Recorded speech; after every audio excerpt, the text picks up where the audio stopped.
In our day, just as in the day that Jesus walked this earth, men were impressed and are impressed by power, position, authority, names, titles, associations. And if you were to talk about great men, you'd be talking about people that had a book written about them, had a building named after them, a street named after them, something like that. Those things are not great in the kingdom of God. And Jesus has to teach his disciples that over and over again. And they were vying for position in his kingdom. They knew that he was the Messiah. They knew that he was the king. And so they wanted those coveted high positions within the kingdom. And there came a day that they were arguing about those things. It says in Luke chapter 9 and verse 46, "Then there arose a reasoning among them, which of them should be greatest?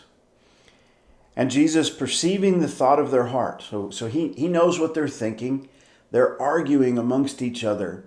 Who's the greatest? Well, I deserve this position and that position in the kingdom. I'm greater than you. I'm more distinguished than you. Same things go on today. The kingdoms of this world are designed based on this kind of mentality.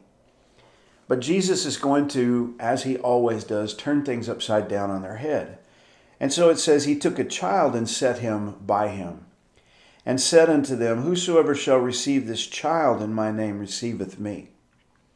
Now, what does he mean by receive? Well, if you think about it, if you were to receive someone into your home, you would invite them into your home, you would host for them, you would show them hospitality, take care of them, allow them to stay the night, or help them along on their way, whatever that was going on.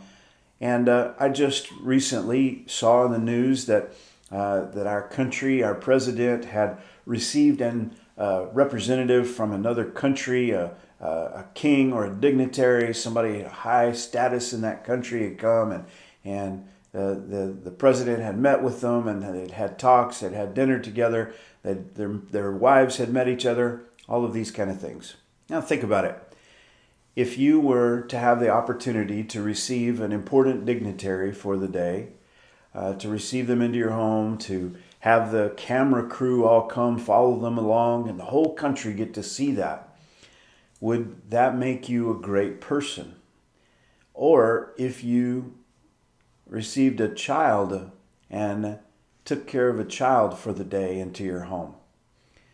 Well, Jesus says the great person is the one who spends the day with the child.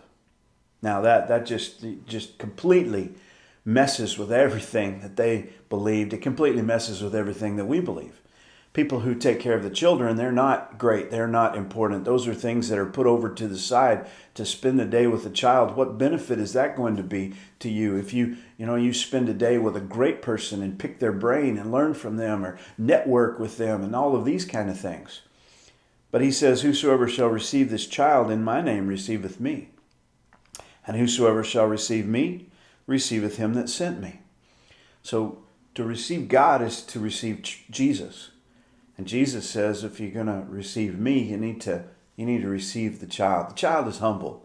The child is lowly. The child doesn't give you any status or influence in the world. You can't name drop the fact that you spent the day with a small child the way that you could if you could say you spent the day with some great dignitary or ambassador or some king or queen or some important person. "For he," Jesus says, "that is least among you all, the same shall be great." The things that this world views as lowly and insignificant are things that God says are important and are all about greatness. And Jesus uses a child to illustrate that. Oh, our culture is so backwards. Our culture is so lost. Let's you and I not be that way. Let's strive for greatness in God's kingdom, and let's hang out with the lowly. Let's humble ourselves under the mighty hand of God, and he'll exalt us in due time. God bless you. Have a great day.